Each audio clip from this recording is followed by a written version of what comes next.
After surviving the console wars of the 1990s, The Bit War veterans are invading your podcast to bring you gaming intel and old tales. Together, we are your hosts, Max Inventory, Meow Tay Ching, and we are the Bit War Veterans.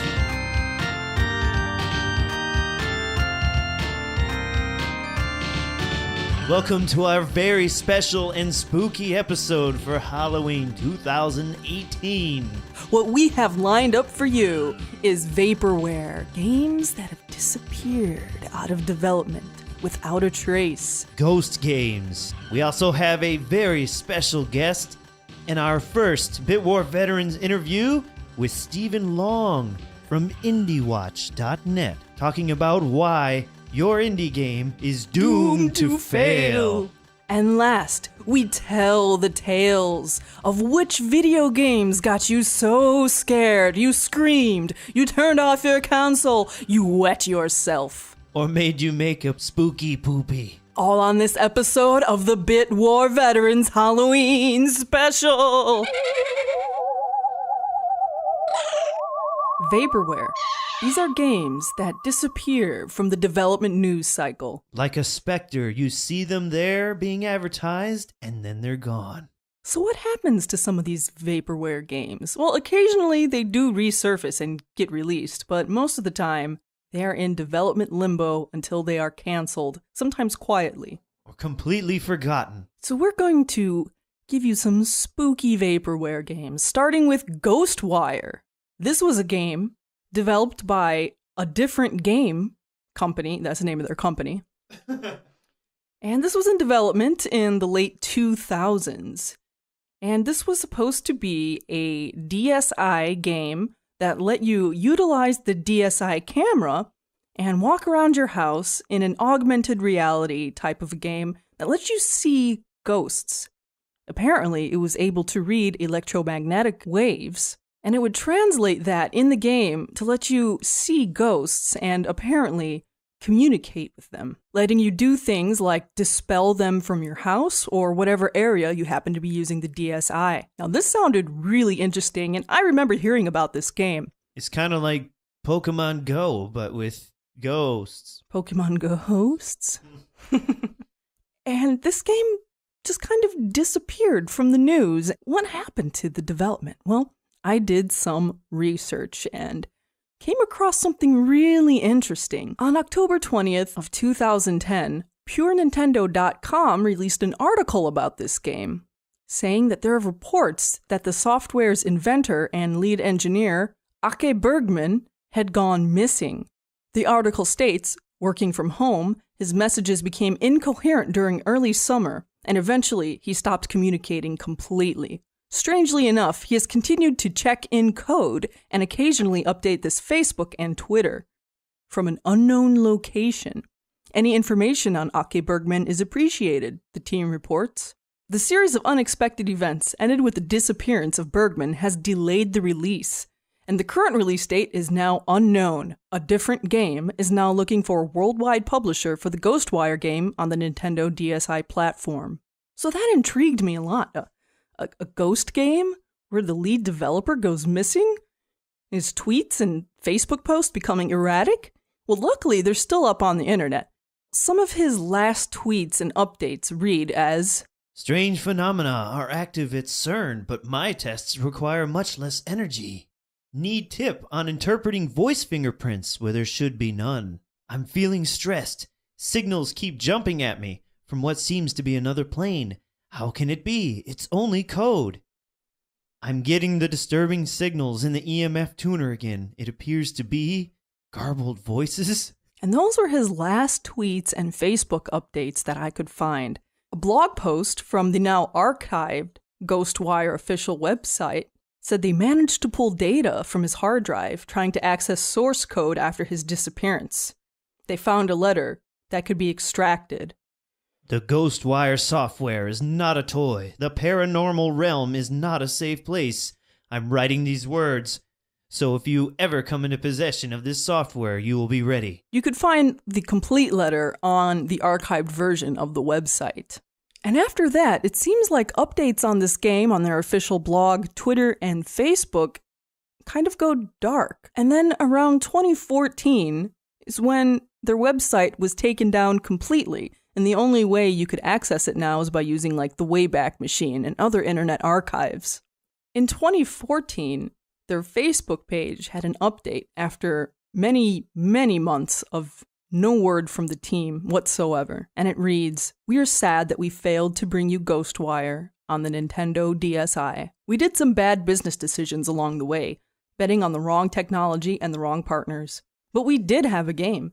Check out this video of Ghostwire in alpha version. Hopefully Ghostwire will get a new life in the future." Was this all marketing and publicity stunts to try and sell the game? Or did this man really go missing and a little crazy? From what I could find, this man is now working for a different company, not a gaming company though. And it seems like the game thought up a clever way to announce their game being delayed in 2010. Unfortunately, this game never made it. But you can still find video of it on YouTube if you search for Ghostwire DSi game. The next game I wanted to bring up is one many of us may be familiar with.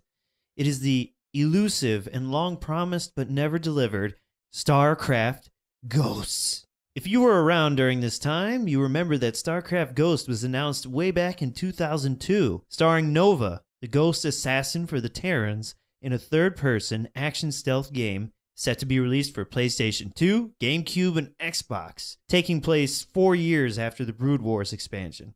It started being developed by Nihilistic Software, then it changed hands to Swinging Ape Studios, which Blizzard eventually bought out. There had even been playable versions of the game at Tokyo Game Show and E3, but after development hell lasted until the release of the next generation of consoles, Ghost was put on hold indefinitely in 2006, and only officially canceled by Blizzard in 2014, though by then we already knew this game was a ghost.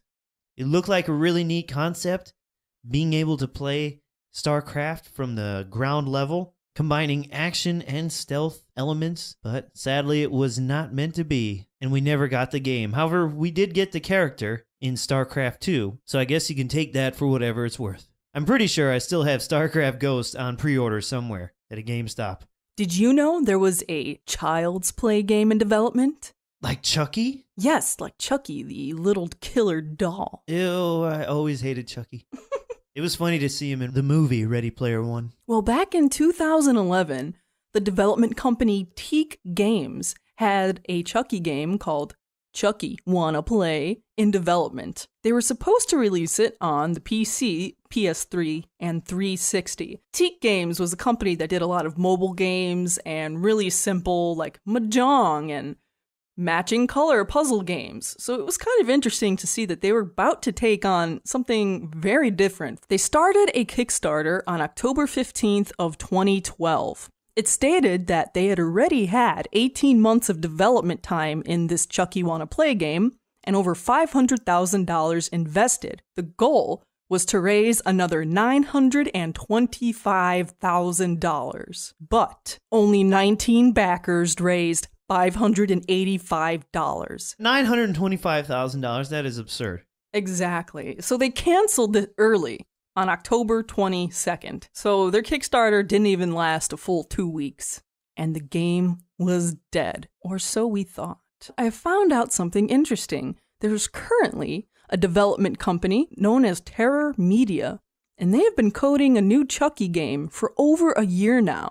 It's called Chuckie Friends Till the End, and it's planned to be a 6 versus 1 asymmetrical survival multiplayer. Maybe sort of like the Jason game that's out right now, or I can't think of the names of the games, but you know, the Freddy game, the Jason game. On an earlier post from their Facebook, it said that they were looking for a 3D modeler for their team, and said that, strangely enough, that there was a planned Chuckie game back in 2011 that was canceled, which was the Chuckie Wanna Play by Teak Games. But that team was willing to sell Terror Media all of their models for a whopping $8,000. Oh, only $8,000. So they started a GoFundMe to try to crowdfund the purchase of these 3D models, but unfortunately, Now, I couldn't find if it was actually canceled or taken down. It's not really archived well on the internet, but something happened and they either canceled it or took it down early for not reaching their goal. But if you look at their development Twitter and Facebook page, it looks like they do have a 3D modeler on their team right now. And if you're interested, you could donate to their Patreon. If you donate enough, your name might just appear in the game on a headstone. So if this seems kind of interesting to you, you could find more at Child's Play Game. They have a Twitter and a Facebook account. Our next Phantom game is called the Fifth Phantom Saga, made by Team Sonic, an unreleased first-person shooter developed for the PlayStation 3. There was a gameplay trailer released at E3 2005. It was one of the first games to be shown running on the PlayStation 3. With another one showcased at the Tokyo Game Show 2005, after which Sega then went quiet about this game. Both of the trailers were not received very well by gaming websites. For instance, IGN reported the Fifth Phantom Saga was one of the least impressive PS3 demonstration clips at E3, and it looks just as bad now. Aside from the high resolution, we had the feeling we were looking at an Xbox game with bad image quality. We presume Sega will be replacing much of the artwork with final assets, and will use better filtering effects to clean up the game for a future build. Or at least, we hope so. Ouch! In this game, you are not only shooting, but you are also controlling a phantom, either of yourself or some other character in the game, and you are using psychokinetic abilities. No one really knows what happened during the development cycle of this and why exactly it was canceled, but a little interview done in 2008 in PSU magazine kind of gave us a hint. It reads, "Continuing in our conversation, it sounded as though many of the people at Sega, specifically Sega of America, haven't even heard of the title, let alone know of its production status, so we'll let you decide for yourself on what this all means." Apparently, there was very little communication between Sega of Japan and Sega of America on the development of this title. Really strange, but part of this game lives on in an even scarier game. The classic Sonic 06. Shun Nakamura mentioned how he had a PK-style game in mind at Team Sonic before being pushed into Sonic 06. Silver the Hedgehog has PK abilities. That's all I'm saying. The Fifth Phantom Saga was probably the game he was working on before getting thrown into development of Sonic 06, which is an extremely scary bad game. The nightmare for all Sonic fans. Now, we wouldn't be the Bit War veterans unless we talked about some Vaporware from the Bit Wars. Our next game is Matrix Runner. Not only a Vapor game, but also developed for a Vapor peripheral that never came out. It was announced in 1993 for the Sega VR headset. It was supposed to be a 3D cyberpunk adventure game where the player solves a murder mystery by entering the cyberspace matrix. Sounds familiar. It was being developed by ZCT Systems Group in 92 and 93. Reportedly, it was inspired by Kojima's cyberpunk game Snatcher. I'm also guessing Lawnmower Man the movie, which came out in like 91 or 92. What we know about this game is that there is only one screenshot ever released of what the game looks like, and it was described briefly in the August-September 1993 issue of Sega Visions magazine. You play as an elite super hacker in this unique cyberspace voyage. You have to explore the dark, winding databanks of the Matrix to solve the mysterious disappearance of your colleagues, knowing that you might be the next victim. In your travels, you will collide with strange semi-humans and vulture-like beings. And there was another blurb about it in a UK magazine. Here is a wee bit more news on Sega's VR headset, which is supposedly going to be out in the USA for Crimbo. The 4 games which will be released at the same time as the hardware are Matrix Runner, pictured here, which is a 3D polygon thing in which the player has to hack into a Matrix and zip around cyberspace trying to solve a murder. Will Matrix Runner be the first immersive VR game for the home? Or will it simply be a vaguely 3D made game which makes your eyes go all squiffy? We shall see. So this game was planned to be bundled with the Sega VR. But following the cancellation of the headset, the game was never heard from again, becoming Vaporware. Until 2015. When Greg Zumwalt, a developer at ZTC Systems Group, which doesn't exist anymore, left a few comments on Unseen64's website. We had demonstrated the Matrix with animated opponents of various shapes and powers. Sega Video taped this version and distributed a shortened version of it to news outlets. We were beginning the game AI when Sega canceled the program, so we were about 2/3 finished.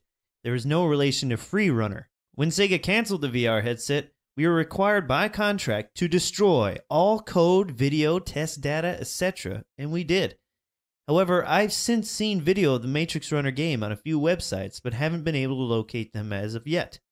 The video shows the Matrix with opponents, but under joystick control.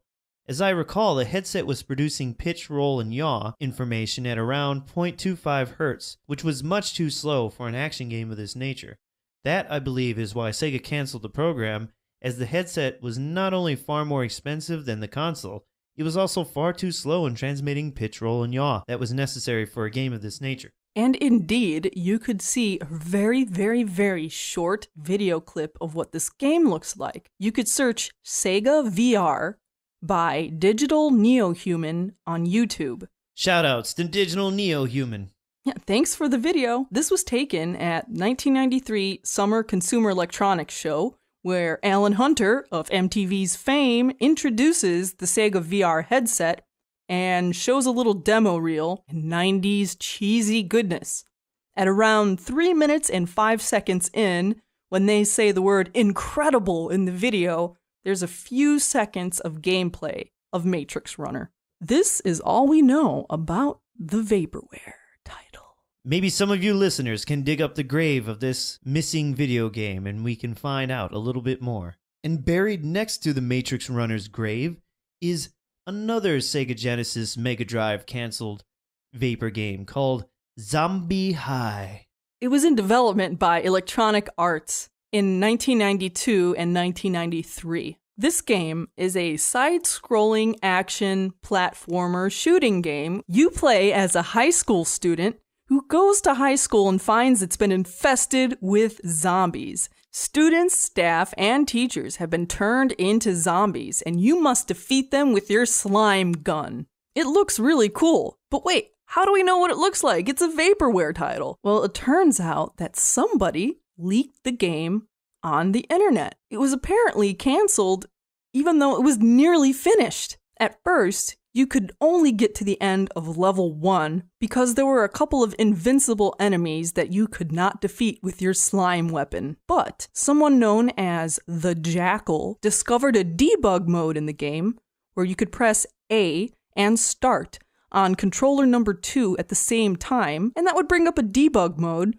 which you could select more levels, you could select weapons, invincibility, disable enemies, and hear music that was never used in the game. Oddly enough, some of the music tracks ended up being used on Crew Ball, another title developed by EA. Composed by Brian L. Schmidt. It appears a lot of the game was actually finished, with the exception of an ending to the game, mini-games, and dialogue sections that could be found by entering certain doors in various levels, not working properly unless accessed using the debug mode. The end boss of the game is loosely based around the appearance of Alistair Fiend from the band Motley Crue, which EA licensed Crew Ball a year after this game's cancellation and also starred Alistair Fiend. So why was this game canceled? We really don't have an exact answer. It seems as though they were trying to release it or had plans to for a while. It was listed in Sega Vision's magazine, volume 11, on page 101's incoming section scheduled for February. There's also some screenshots and mentions of Zombie High in the back of certain EA Games booklets that would showcase some upcoming releases. One speculation behind the cancellation of this game was the fact that EA was also developing the game Haunting at the exact same time. Starring Poltergeist, one of my favorite Sega Genesis games. It's possible that EA was not confident in the success of Zombie High, so they decided to release the game that they thought would do better. And it's possible EA didn't want two scary games out at the same time competing with one another. If you could find a more solid reason why EA canceled Zombie High, please let us know. In the meantime, you could go on YouTube and find plenty of gameplay footage of this game, and you could probably find a ROM somewhere on the internets. And with that, we are going to wrap up our spooky tales of ghost games. On this episode, we have a very special guest, Mr. Stephen Long. Thanks for having me. It's great to be here. Thank you for coming on. So we are here with Mr. Stephen Long, writer for IndieWatch.net. The net is important. Yeah, I'm an IndieWatch OG. And he's here today to talk about why your indie game sucks and is doomed to fail. The actual title is Your Indie Game is Doomed to Fail and Other Cynical Truths Every Indie Developer Ought to Hear. You are our first official interview, so we're making Bit War veterans history. We're making Bit War veterans great again. Thank you so much for having me. No, it's really cool to be on the show. I've listened to it a few times, but it's it's really nice. I'm glad you guys invited me. It's cool to hang out.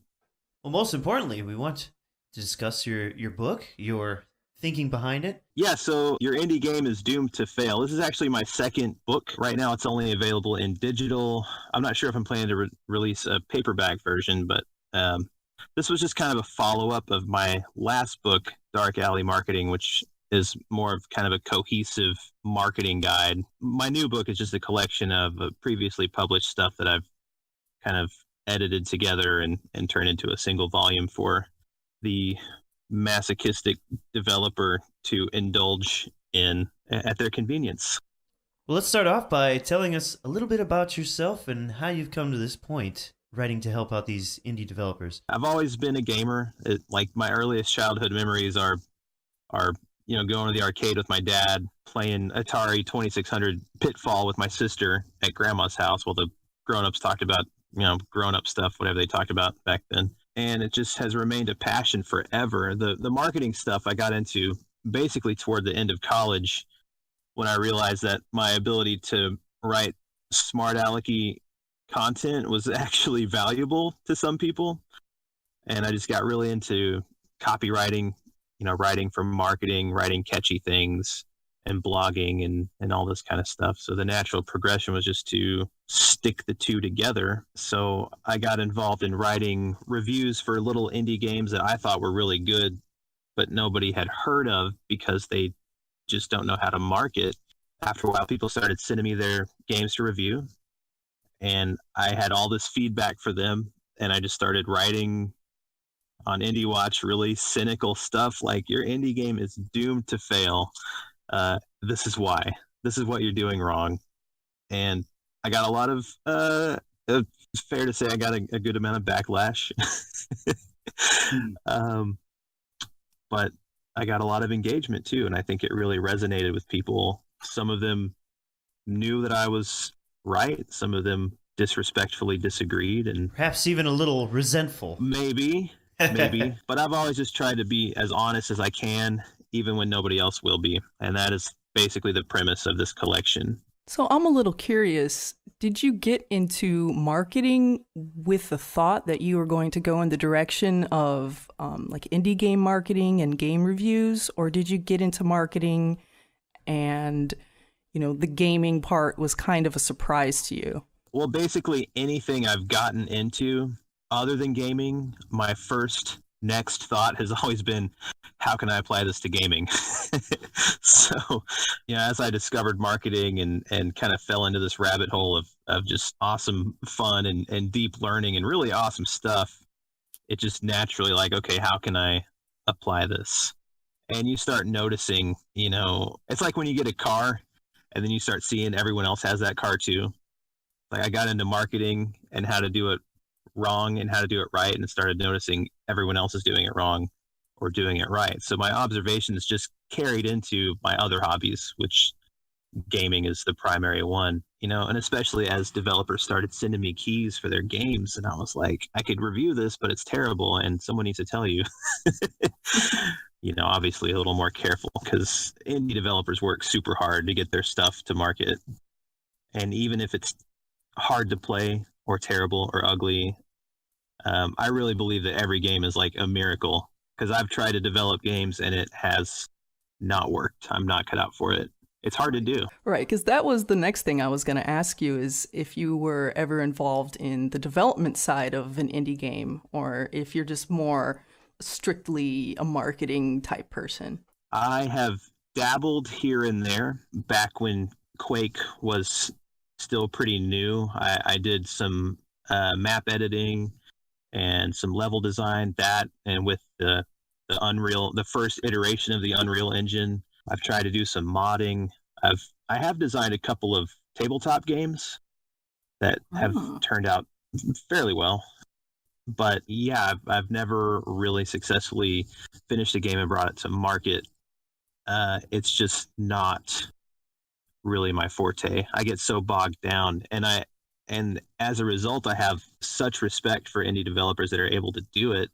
And I know where my skill set does lie, so I'm happy to apply what I do know to what I know that these developers know, and kind of help them to be successful and make awesome games that I get to play. Well, they should listen, because right now, mobile games are accounting for a huge percentage in global revenues. Yeah, it's insane. But at the same time, the mobile market is so big and so saturated that I honestly, I don't know how anybody can get their game noticed at this point, because you're up against the biggest giants, and the top grossing mobile games are free. It's bizarre to me, because I've not bought into any kind of game like that, and I find it shocking, really, that people do. People do. You haven't spent like hundreds of dollars on Candy Crush? That blows me away. It really does. Even microtransactions in console and PC games, I can't believe how much revenue they generate. I can't believe how much people will spend on hats for their characters in game that do nothing. It's a handful of pixels that you just paid $10 for. But who am I? I will say Quake Champions, that Shambler hat is pretty incredibly dope.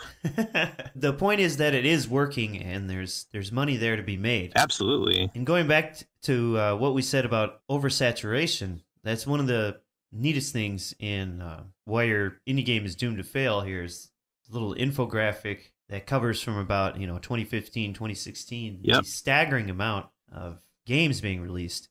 It's crazy, and I'm willing to bet 99.999% of those are well-intentioned developers that are just hoping that they will have the next Flappy Bird. Or,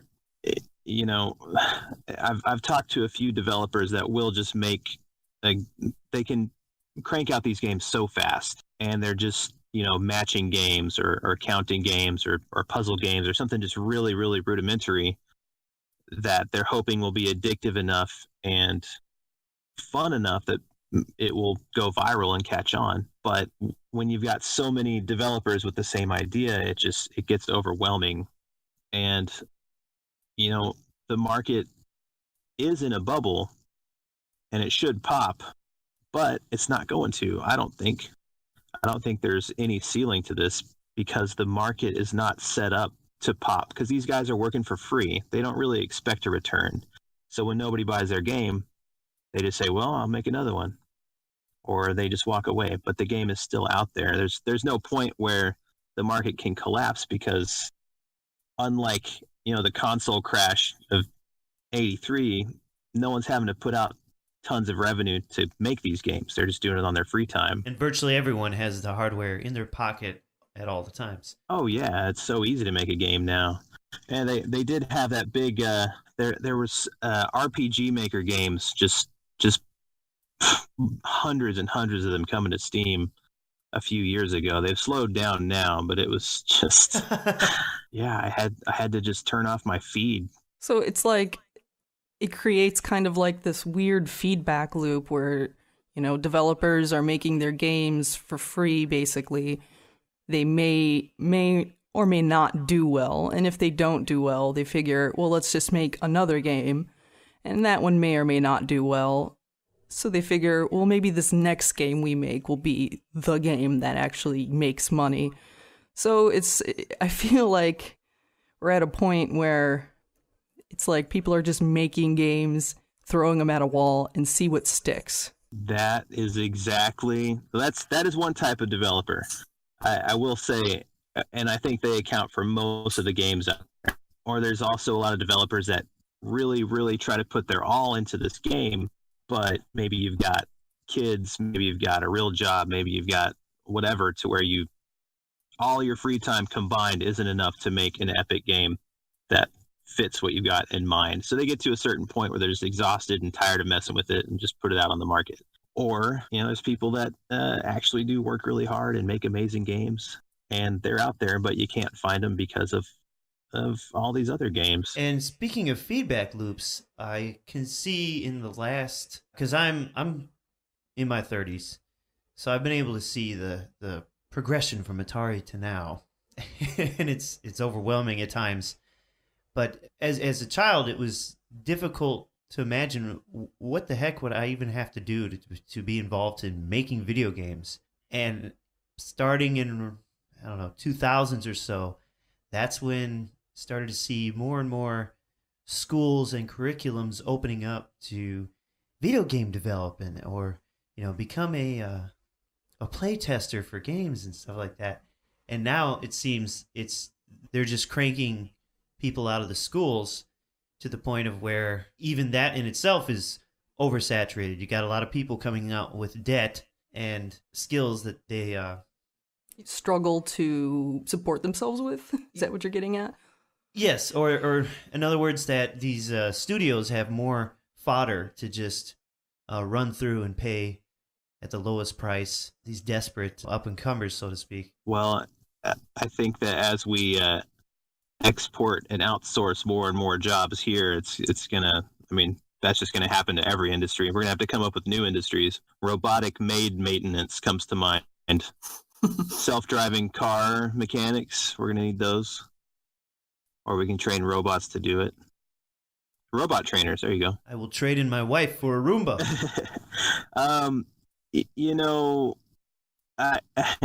developers and engineers are always going to be in demand, and I've always felt like if you can code a video game, you can code, period. I mean, it's not easy, and if you've got the knack for it, then there's no reason you couldn't apply the same skills to developing a database for a company. You know, at my job, we have high-paid developers that do exactly that, and then in their free time, they will tinker with games. And so I think coding and developing is just a good general skill set. I don't know about level design. Right. Maybe that's a bit of advice for any new developer or new video game makers. You know, Yeah, diversify for sure. your skill set a bit, because gaming may not exactly be what you're working in, or at least take time to become successful. I don't know if this is relevant at all, but I was actually a history major. Oh! What I find is that it does not matter what you did in school. I dropped out of high school, and then I crushed it in college as a history major. And now I'm doing digital marketing. Well, history definitely tends to repeat itself. So, you know, maybe there's some lessons to be learned from that. It's another feedback loop. Let's pretend you are an indie developer. You just made a game that plays moderately well, and now you're trying to release it to the worldwide everybody. What is typically kind of like the first mistake a lot of indie developers will make when they're going through the process of trying to release and then promote their game? You pretty much said it right there. If you release and then promote, you're in a lot of trouble. that's one thing I've seen a lot. I'll have developers contact me. They'll give me a key to their game and say, "Hey, we're trying to get this in front of people. Will you review it?" And I'll look it up, and it was released, a year ago. If sales drop off so dramatically after the first couple weeks of release, you have to build momentum right out of the gate. Like, you've got to spend the development phase also doing marketing and promotion. I wrote an article about Dead Cells when that came out, because when that hit, it hit so hard and it was trending on Steam. I went back to see what they were doing in their social feeds and everything. And even from when they just had concept art, they were already promoting it. They were sharing teasers, and they were getting engagement on what they were planning to do. And they spent the entire development cycle engaging with their audience and getting everybody excited, and it worked brilliantly. If you release a game and then start promoting, unless you just win the lottery, I mean, you're pretty much toast. What are your thoughts on using crowdfunding resources, Indiegogo, Kickstarter, things like that, to help promote and get a game off the ground? I am in love with crowdfunding. I'm utterly fascinated by Kickstarter. Most, the exact statistic escapes me, but it's still hard to get a game funded that way. But on Kickstarter, games do have a higher chance of success than a lot of the other products. And in general, people that are funding games get more than people that are trying to fund other projects. That is going to be the topic of my next book, which should be out next year. I'm currently, researching and trying to find out what I can about that. But I've worked with several clients, and they've had success at it. It's super exciting, and I'm thinking about, as part of research for my new book, actually kickstarting one of the tabletop games I've been working on. Because if you're kickstarting or like using Indiegogo or whatever, in order to have a successful campaign, you already have to be building up hype and marketing quite a bit before you even get to that stage of further development and then releasing. Yep. I've said that the Kickstarter campaign should be one of the very last things that you do. You've got to, just like if you're selling the game as a finished product, you've got to sell your Kickstarter campaign or your Indiegogo campaign. You can't just put it up there and then start telling people about it and expect it to get funded. It just won't work. You've got to, unless you win the lottery, maybe Kickstarter happens to find your project and, promote it in their little newsletter, but you can't count on that. So if you're a beginning developer, you have some ideas in the pipeline, what would be the best way to actually start marketing your game, even if you just have a little bit of concepts done? Like, what would be some of the first steps a indie developer should take to kind of get that out there? Give us the keys to success. Keys. Your indie game is doomed to fail. Read the book. So here's the thing about marketing. You can't go wrong with social media. And it's a great place to start because it's free and because you probably are already on it. But one of the keys to that is being consistent and posting, every couple days at least, especially on Twitter. If you're not posting like all the time, people forget about you. So really, once you've got enough content kind of backlogged and built up, or you have something in place to where you can generate new content, that's when you should really start. And you can kind of ration out your content and show it off a little bit at a time and just kind of generate buzz and generate hype. Tell your friends and stay consistent. One of the first things they teach you in advertising school is that repetition is key.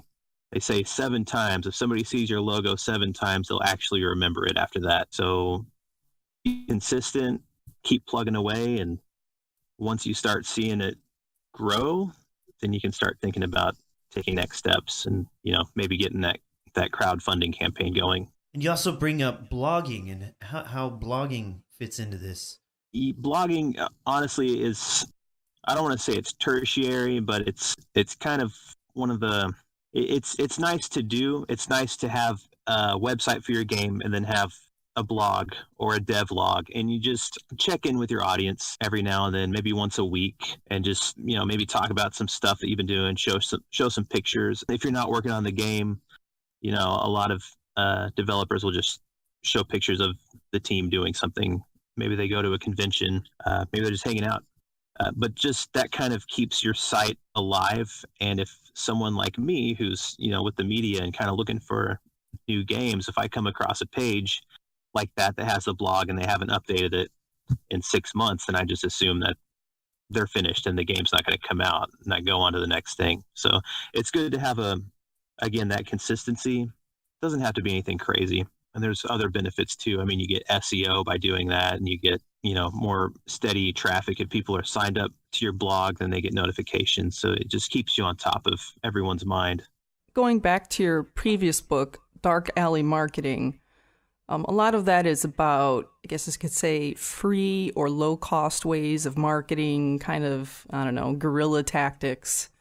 I'm just curious to know if there's any specific projects, and you don't have to name them if you don't want to or if you can't, but are there any indie projects that you've seen do something kind of low-tech, guerrilla marketing, something outside of the box that seem to really resonate well and generate a lot of hype?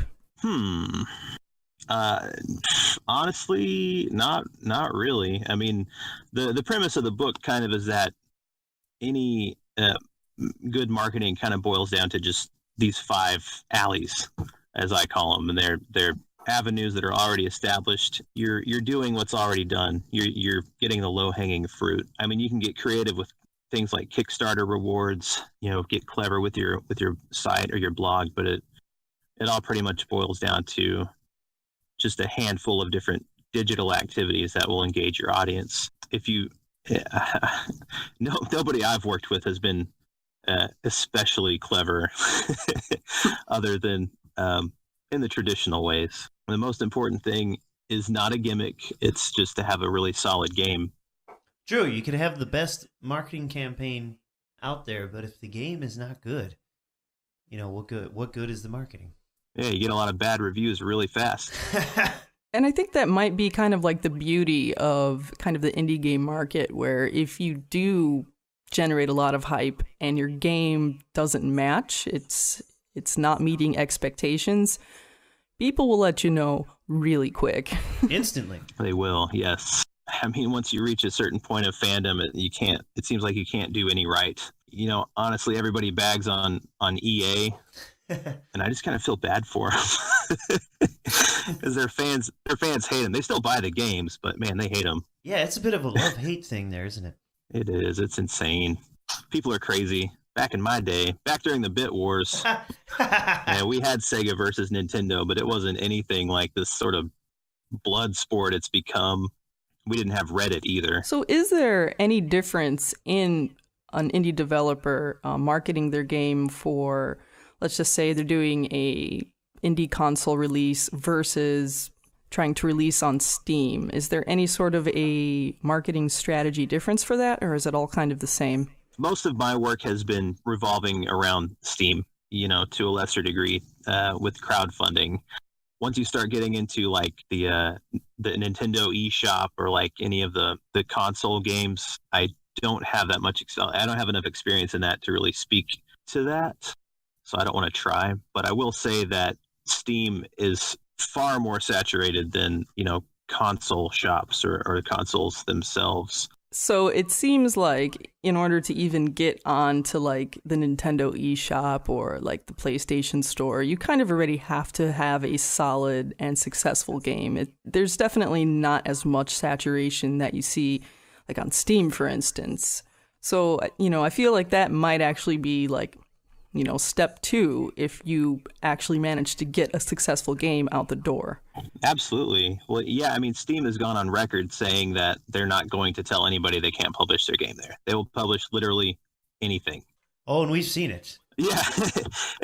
And once you get over to the consoles, they are much more protective of their flock. You do have to meet certain criteria. So if you have a successful Steam game and then you bring it to the Switch, 10 years later, all the Nintendo fanboys will be flipping their lids over Skyrim. Sorry, I'm shaking my head right now. I was thinking maybe we should bring Resident Evil 4 to the Switch. It hasn't been on enough consoles. Yeah. I keep saying I'm going to get one when they're retro. Like the Wii U. Oh, man. Now that I want one, I can't find one. Let's talk about marketing failures for the Wii U. Oh my gosh. I was working at GameStop when the Wii U was coming out, and there was, other than some hardcore Nintendo fans, there was absolutely no hype for that. And most, I guess you would call them casuals, most like average people coming into the store thought the Wii U was just an add-on for the Wii. Like the tablet. Yeah. They really, really dropped the ball on that. Do you have any sort of input on their marketing failure, or maybe what they could have done better? I can't talk about Nintendo at all because they're such a good company. I mean, I say that as a fanboy, but I say that as a marketer too. They really have a grip on their stuff, especially since the Switch came out. They're really the Disney of gaming, and they have such a stranglehold on their empire. Yes. They have like a basement of thirsty lawyers that they keep chained up. It's starve them, tease them, sing off key. Look, he's putting YouTube content of our games. Go get him. Yeah, it's crazy. They do a good job. I have no criticism for them. They're just evil enough, but their product is just good enough to make up for it. So another thing you talk about in your book is influencer marketing. So can you give a really brief explanation of like what an influencer is and how you could go about promoting your game through that avenue? Influencers are not hard to find. If you just turn on any social media, they're usually clogging up your feed, but they can be hard to leverage. At Indie Watch, like I've mentioned, people send us keys all the time. People send me stuff all the time. And that's definitely what you need to do. I mean, I don't consider myself a huge influencer. I've got 13,000 followers on Twitter, and it's not bad. I get some engagement. But if you get enough of me kind of in your corner, if you can engage enough influencers my size, and you can get a pretty good piece of the action without having to market to more than a dozen people, instead of just trying to do it all on your own and market, get my game in front of thousands and thousands of people by building my own social media empire up to influencer status. All you really have to do is find people that are pretty big, send them a copy of your game, send them a press kit, whatever, and kind of engage with them. And then they go to bat for you, because we need stuff to market too. So when people send us games, we're like, oh, good, I don't have to buy a game to review. I don't have to spend my own money on this. If it's an awesome game, then so much the better. And you just said another important word there, press kits, because that's something you don't hear many people talking about, and I think a lot of indie developers completely ignore, is coming up with that package. Yeah, so your press kit is your game's portfolio. If you're trying to get a job for your game, you want to build a strong portfolio for it, and you want to shop it around to everybody you can.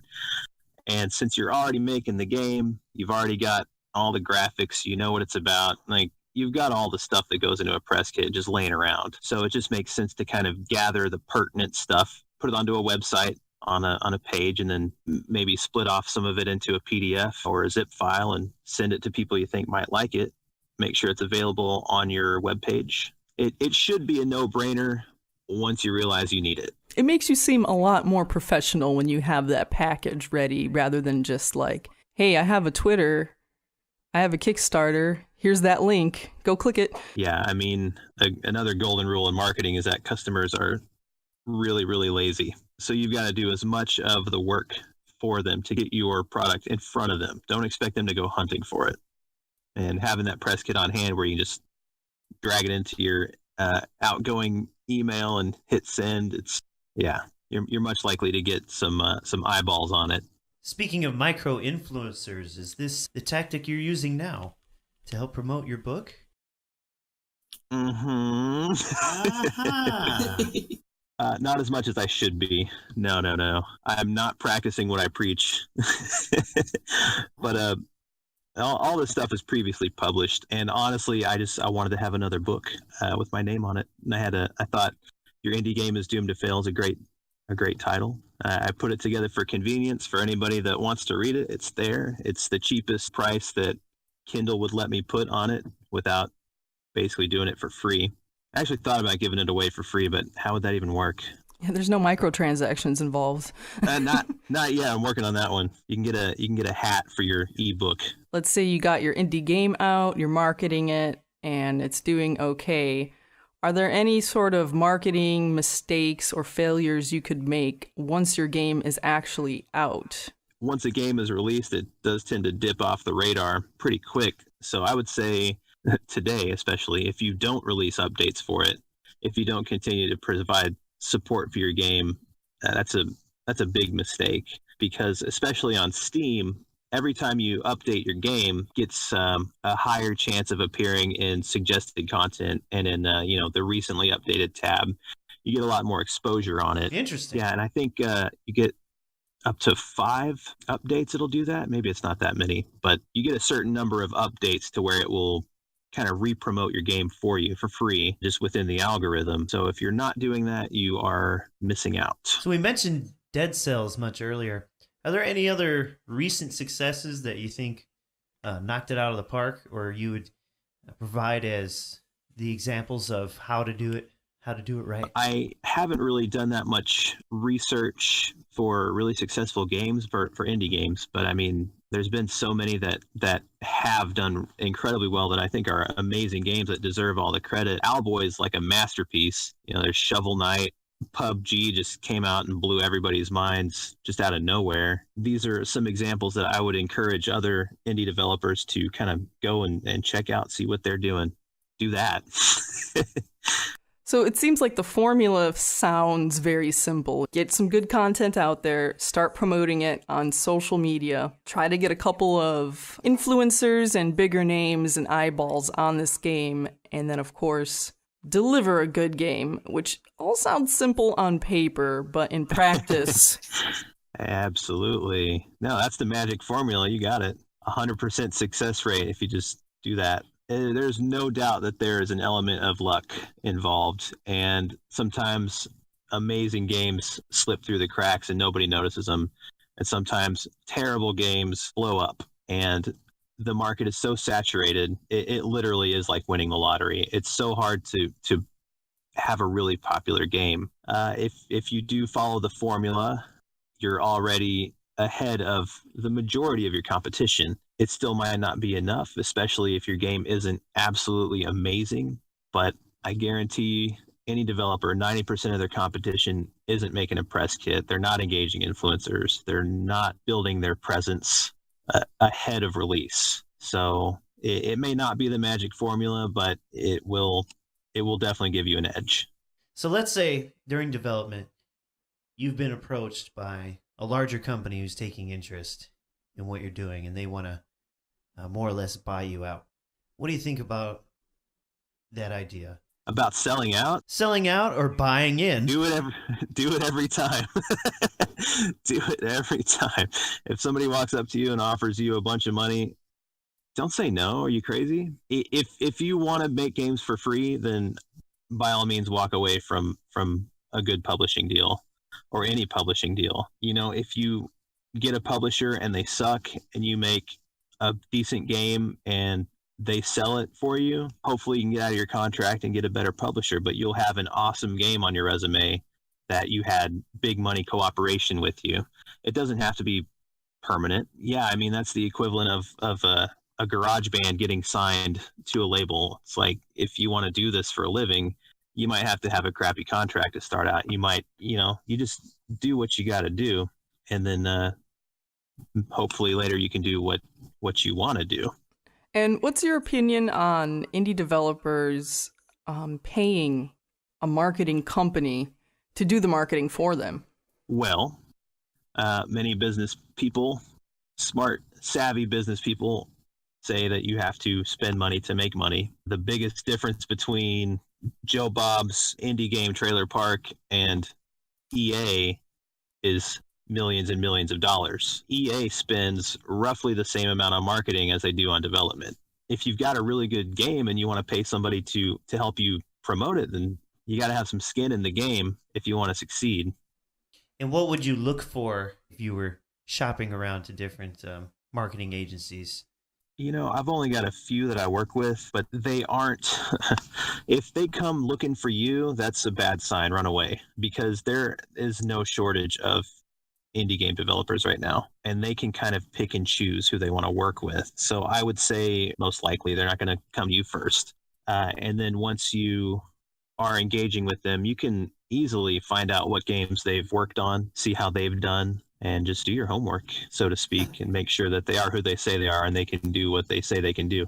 And for people who are doing self-promotion, there's one thing that seems to escape a lot of people, and that is a level of professionalism. So how often do you get approached by an indie game dev or an indie company that might actually have a decent product, but they're going about it in a completely unprofessional manner? If they've read my articles, then I think most of the people that approach me have read some of my stuff and kind of know, because I tend to respond. Like if I get something I don't like, or if I get something that I think is not the right way to go about what they're trying to accomplish, I will write about it. I will let them know. But it has been a while since I've got any really unprofessional approach. A lot of it is people that are like, hey, I read your article, it's great, what do you think of this? Yeah, I mean, most people have read some of my stuff and kind of know what I'm looking for, which is good on them. And really anybody should do a little bit of research before they contact somebody like me or anybody that's kind of into the business of games. So yeah, no, I don't have any awesome stories if that's what you're looking for. So you write a lot of articles, you have books out, you're definitely very active on Twitter. Can you just tell our audience where we could find you, where we could find your book? Do you have a website? Give us all the details. Both books are available on Amazon. Dark Alley Marketing is kind of the flagship right now, and that's going to be just a solid kind of A to Z marketing guide for the newbie.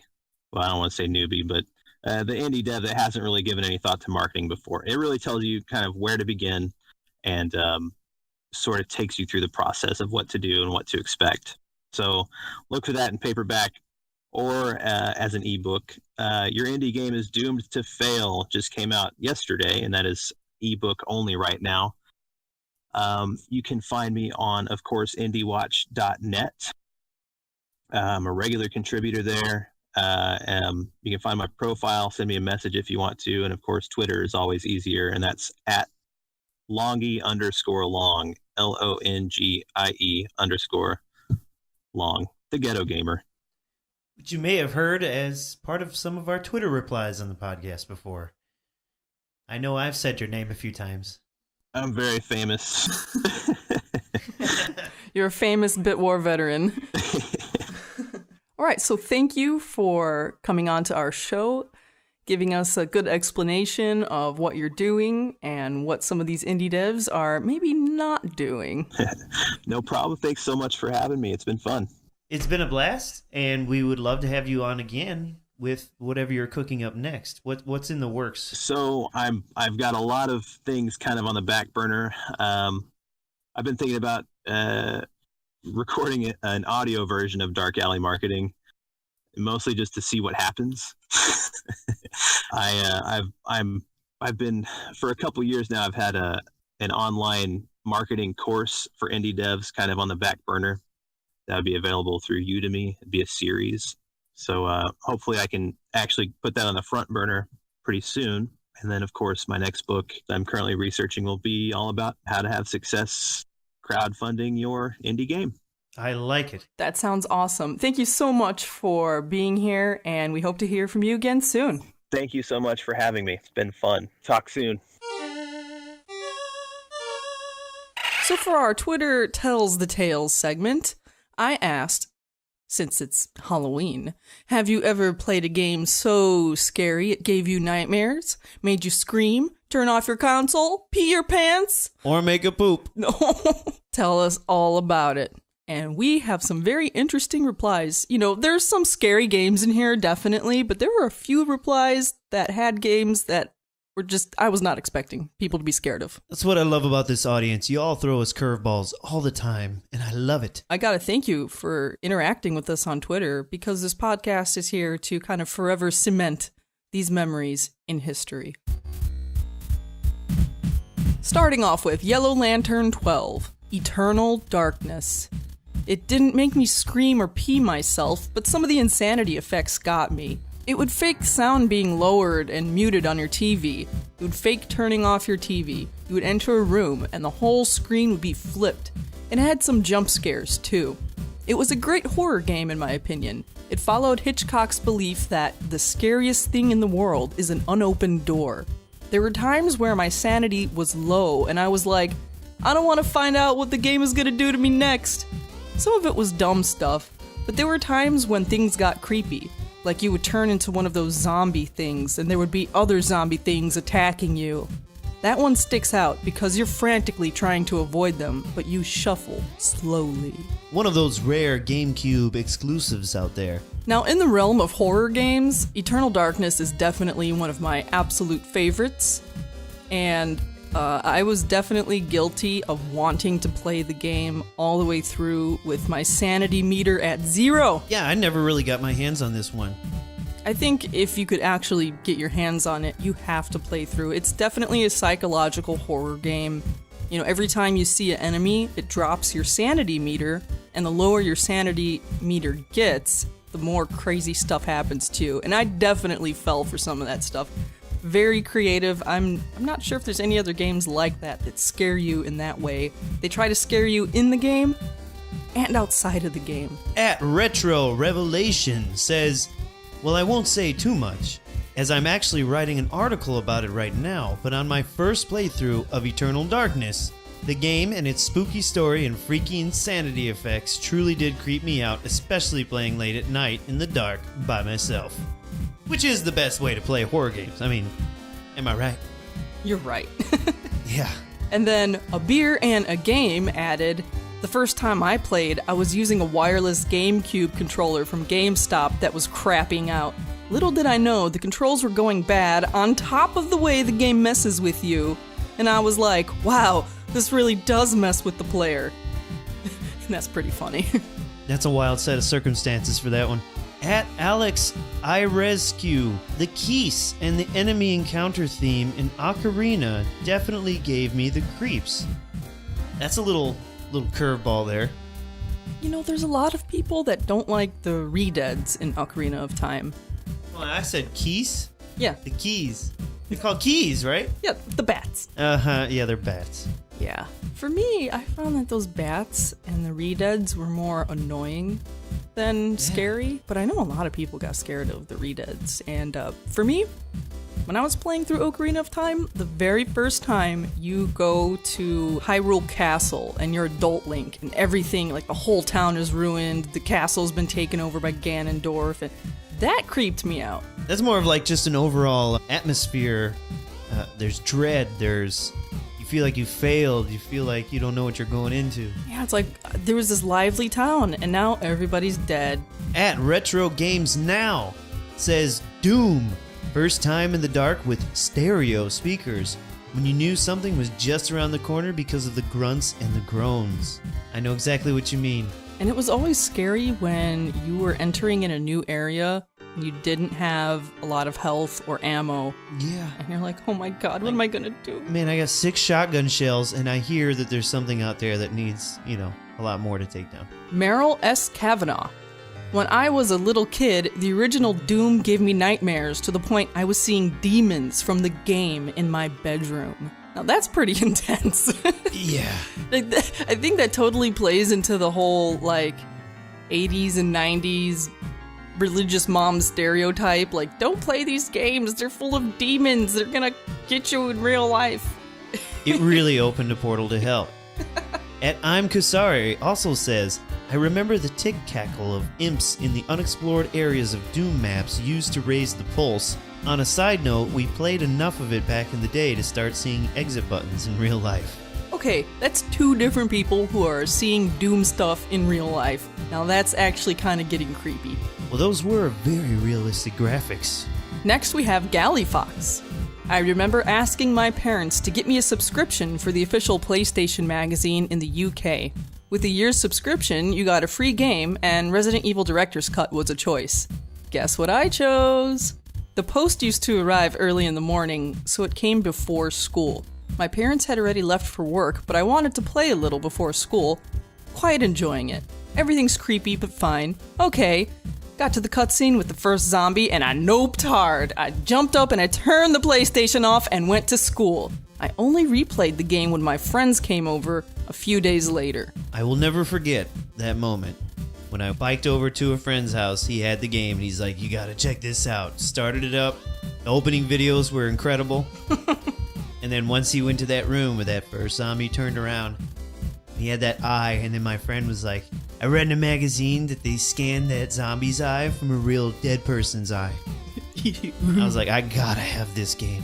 Creepy. And there's gonna be a lot of Resident Evil entries here because, well, that game scared us all at one point or another. Yeah. I mean, that was just revolutionary. Everyone was pooping their pants left and right when that game came out. At Des_Royne says 10-year-old Des was scared shitless because of Resident Evil 3 Nemesis that he asked his mom to hide the game. No, I'm not ashamed to admit it, because 3 years later I played it and unlocked each and every unlockable, which was quite a feat considering in the German version, killing zombies in mercenary mode didn't give you extra time, which made it nearly unbeatable. I was really easy to scare as a kid. Mommy, this game is too scary. Hide it. I don't want to see it anymore. Oh, because Nemesis will come for you. Stars! This was one of the best things. They kind of had that with Mr. X and Resident Evil 2, but Nemesis stepped it up a whole nother level. And then, wait, so I wonder how that conversation went. Like, Mom, remember when you hid Resident Evil? Where is it? I want to play it now. We have Losimus Prime. Resident Evil 1 scared me as a kid when the dogs jumped through the window. I was terrified of dogs, as my mom was attacked by one in front of me when I was little. The zombies didn't bother me, but if a dog showed up, I would freak out. And I think that's another shared moment that a lot of people got scared with. I think I got scared by that too, like the very first time the dogs jumped through the window and you're just like, oh, holy moly! It's the best scene. And it throws you sideways because on the back of the box, or one of the original runs of the box, it shows the spiders in the hallway there. And I don't think that happens until like way later in the game when you leave and come back into the mansion. Right, because you're expecting, obviously zombies, but then, oh my god, these rabid dogs are coming after you. Holy crap. At Gamer's Rest, first Resident Evil game and first Silent Hill game. Never played anything like them before. Tense atmosphere that just made me swear every 5 minutes. Definitely Silent Hill on that one. I remember my sister would watch me play that game. In fact, when the second one came out, I had a job. I think I was bagging groceries. And so I would play it for just a little bit in between school and work. And that was like all I could handle. Just that 1 hour or two window. Because there was a time or two where I came home and played it at night by myself. And it was too much. It was way too much. Highly unusual. When I first played Silent Hill, the bootleg uncensored version that was doing the rounds when I was at school, I played it in the dark and never again.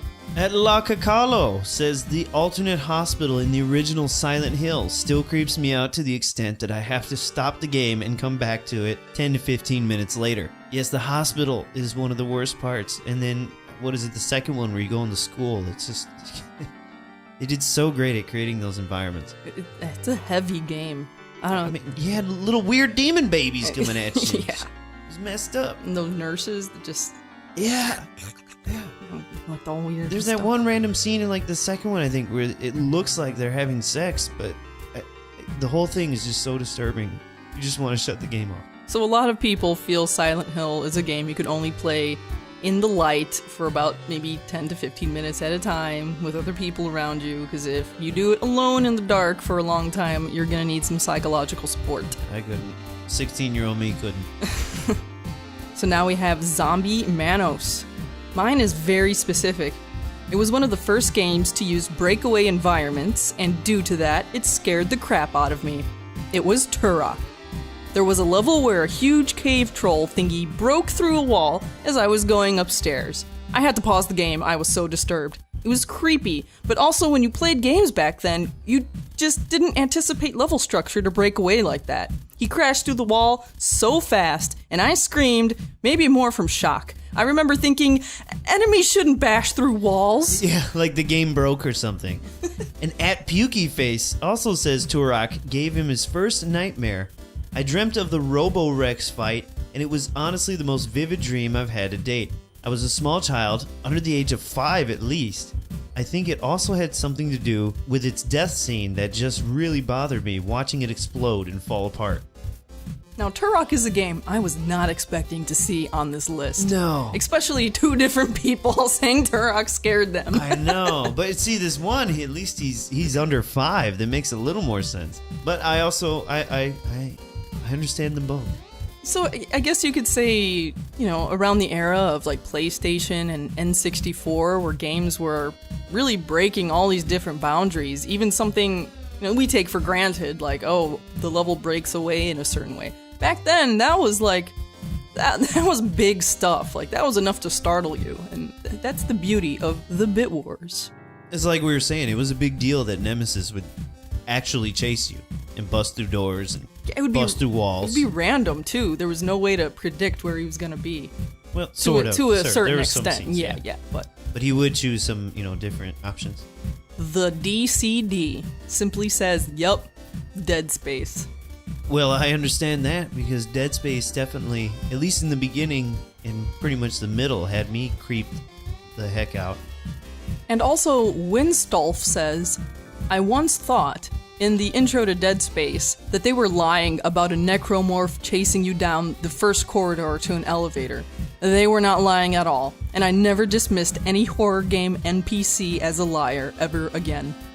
Yeah, and you could die there, too. That's not like a some kind of scripted thing where it's just coming after you and, you can dilly-dally or fart around.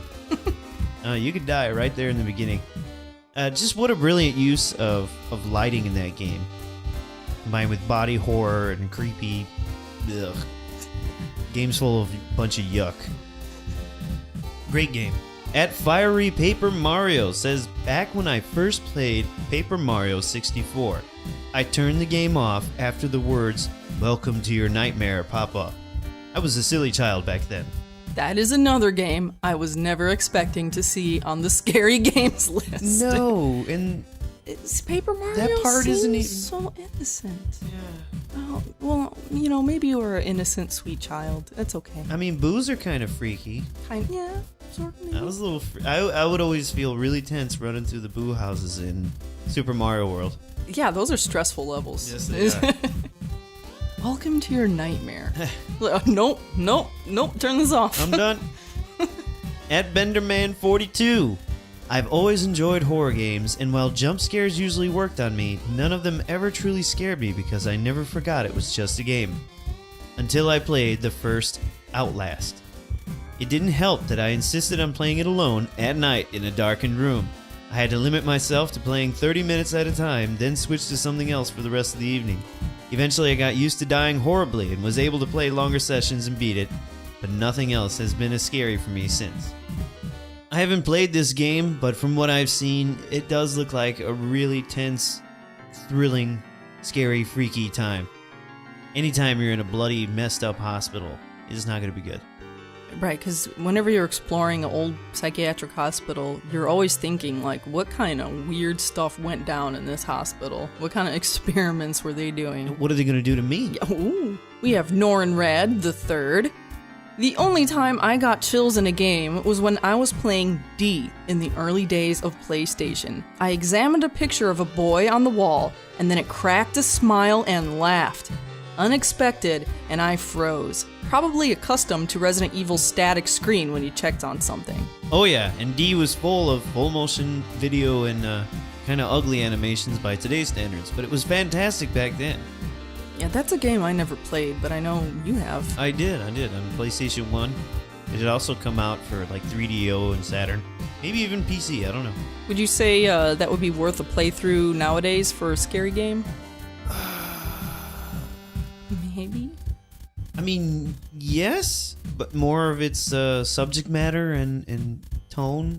Otherwise, the graphics are kind of laughable at this point. But, it'd still be, either way, a fun game to play through as one of those wonderful time capsule stepping stones to how we've gotten to where we are now with games. At Space Captain Zemo, I was playing Diablo for the first time and I came across a door. I opened it only to be welcomed by the Butcher and his famous tagline, Fresh meat. blaring at full volume. Almost jumped out of my skin. That's still scary in Heroes of the Storm when you hear him coming after you. Diablo definitely had some spooky parts in it, I think that was one of those other games that my mom would not let me play because, Diablo. I mean, Satan's right on the cover. You're trying to tell her, I'm trying to kill Satan, Mom. It's a good game. It's a Christian game. I know, what's more Christian than killing the devil, right? Exactly. Shoving a sword right up his neck. Another thing that really helps is Diablo had fantastic art. Oh, yeah. Always has. Van Rockingham. Fatal Frame is the closest I came to brown trousers. I like that term, brown trousers. I could only play it for about 10 to 15 minutes at a time, as I felt like I was in perpetual heart attack mode. Oh yeah, especially you don't really hit your enemies or anything. You have to take pictures of them. That's like such a passive way to defeat your enemies. It's freaky as heck though. Because you gotta get close to them. Yes. And you have to hold it up to see it. Yeah. So it's like you're fumbling with your camera, you're trying to set up your shot, and these things are coming at you. It is creepy, man. It really is. It'll make you feel like your hands or the buttons don't work when you're trying to freak out and fumble your camera up to your face. That's a great series. I think those are games that you could definitely replay, and even now, I think they stand up. Yeah, controls might be a little clunk, but either way, that's to be expected to a point. And you can still get used to it. And it also adds to the terror. At Sega says, basically any first-person shooter for me. I hear a noise and it's panic stations. Fear creeps me right out. I actually never got into Fear. Yeah, that's one series I have yet to play. I mean, I hear really good things, but I've never played it before. When you're in first-person mode in a game and you don't really have that full field of vision, you can't quickly turn your head or turn your eyeballs. It could definitely scare you when you hear something that you can't see and you're trying to figure out where it's coming from. I'd say that's full immersion. Mm-hmm. You must really like Resident Evil 7 then. Woo! And last, we have Mo Grant Harris. After the relative comfort and predictability of Space Invaders, I was caught totally off guard by the dive-bombing enemies of Galaxian. I probably did pee a bit, but the most memorable part was just how much I was trembling and sweating after that first game. It's one of my first and most significant memories of anything, never mind gaming. I don't know what it taught me, but it's something I'll never forget. This was one that surprised me. It's one of those games like we were talking about earlier, teaching you not to get too comfortable with the rules of video games, because once developers figure out how to break them, they will. Yeah, I'm just trying to put myself in that state of mind, that place and the time of just, bump, bump, bump, Space Invaders, nice and slow. Follow that beat. Sure, you're playing Pong, Asteroids, Pac-Man. And then Galaxian, and they're like, oh, these spaceships, oh my god, they're flying in all these different patterns, they're coming at me, they could actually crash into me, and I could die, holy crap. Right, I mean, again, you're used to one thing, and then the game does something totally unexpected. You're a little kid, or I'm assuming he was a little kid at that time. Well, he said that was one of his first memories, so... Yeah, he must have been small. Hopefully you're a kid. That or you have brain damage. Oh. Or he played Polybius. I don't know. Ooh. Now, Mr. Max Inventory, is there a particular game or moment that you remember that just scared you? Earlier we identified some Resident Evil moments. Silent Hill 2. Well, Silent Hill 1. But definitely Silent Hill 2 stepped that up a whole nother notch. Like I was saying, I tried playing it at night by myself. I had to cut that. And I was only playing it for about an hour or two between school and work. That's a theme I see in a lot of these answers, that people are saying they can only play scary games in small chunks, and oh my god, not at night. Now, most recently was Resident Evil 7 had me screaming like a freak during a couple of moments there. Yeah, literally screaming. I was there. You were there. I was there. You were there. Mm-hmm. Freaking out, man, as you're running away from that psycho family coming after you. And then Alien Isolation, which I have on PlayStation 3, and popping that sucker back in. Man, that game is really a masterpiece, and God bless it for restoring the Alien video game franchise. Sort of like Resident Evil Nemesis, where, the alien is there in the ship with you, and it's hunting you down, and the game has its own, like, alien AI, so it's constantly trying to find you, and yeah. It's truly scary. You really also is. know that you cannot kill it. The whole purpose is to run away and hide, create distractions, which also becomes this wonderful cat and mouse game in and of itself. But it's scary. It is scary. It's scary. I grew up being terrified by the xenomorph with Alien and Aliens. Like I mentioned, the Fatal Frames always put me on edge because they're such a different type of horror game. The Evil Within is actually a pretty freaky game. Dead Space got me a couple of good times. Man, especially in the beginning when you're really scrounging for ammo before you build up your arsenal. I remember Doom 3 was freaky as heck. Oh, yeah. Playing that on a computer, you had to use the flashlight.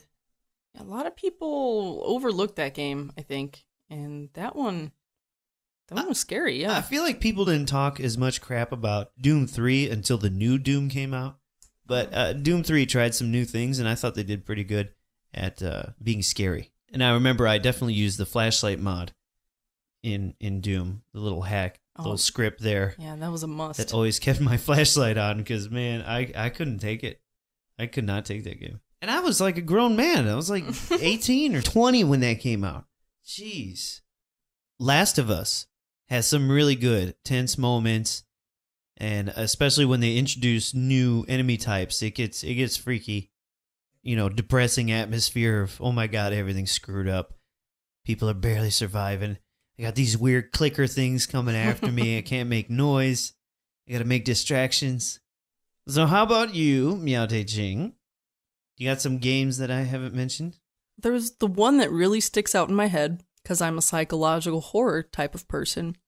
And I think there are some other people out there who are scared of not exactly the moon in Majora's Mask itself. I mean, some people are terrified of that stupid face on the moon, but what really got me is when you're down to your last 24 hours of the game, in the last day, and the moon is getting really close to Earth, and as you play the game, there's like these little earthquakes and tremors that happen just kind of at random here and there, just kind of as like a small atmospheric effect.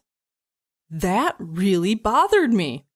Like, I guess my imagination was going wild, and, you'd be playing the game, it'd rumble a little bit for a few seconds, and I'm just thinking about this friendly moon that is now crashing towards the Earth, and, like, the gravity is affecting the tectonic plates, and there must be tides out of control, and there's volcanoes erupting, and there's earthquakes happening, like... Your heart was feeling so sad for Termina. For some reason, that creeped me out. I didn't like it. No. Turn back time. No. And then another game that is sort of horror related and can be kind of scary was Manhunt. That one... Manhunt's freaky. Yeah, it had some really tense moments and, at the time, pretty decent stealth mechanics. And it was really creepy because you were being watched this entire time. You were trying to escape your circumstances, but that forced you to have to kill all these different people. It was almost kind of like a precursor to Saw in a way, if you think about it. Yeah, a little bit of Saw, a little bit of The Purge. And like you could do creepy fun things like decapitate a person and carry around their head and then throw the head out to distract other people so you could go kill them and stuff like that. Real fun horror stuff. And then another game which maybe isn't that scary, but it's kind of like a fun scary, like pop some popcorn and let's have fun kind of a scary, would be Night Trap. Night Trap. We just recently acquired on PC, and we've been loving it, playing it together. one of us playing, the other one keeping a list of what times the goons show up and when they change the codes. Because when you start playing through that game, especially when you don't know the patterns of it, it gets overwhelming really fast. And then, of course, there's always that sick pleasure in just letting the goons take over the house and watch them kill. Well, they don't really kill the people in the game, but, you know, watch them break in the house and scare those girls in those slumber parties of theirs. Yeah. Suck their blood out with that weird neck grabber stick thing. They're just like guys in trash bags, basically. Oh, they're hilarious looking. They make me think of putties from Power Rangers. They do. Just stupid. But they're kind of creepy in their own way. And like I said, it's like the fun horror, like pop some popcorn. We're going to watch some people get decimated, sort of. You just like it's like oh no, don't go through that door right now. They're right on the other side. Or like when you're rooting for Freddy to kill the next person. You're like, do it. But that about wraps it up for our Twitter segment. Thank you for sharing your stories, your tales. And if you're feeling a little spooky, why don't you pop in one of the games we talked about today and see, is it still scary or, have you gotten over your fears?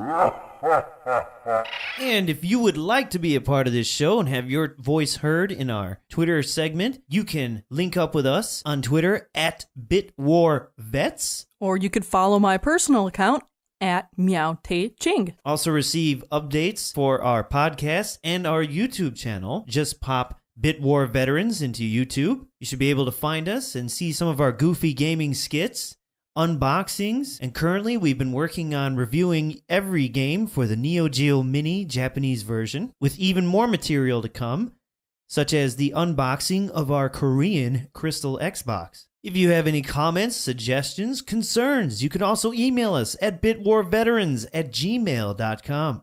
And if you like the show and the YouTube content, be sure to share with your friends, your family, your loved ones, your hated ones.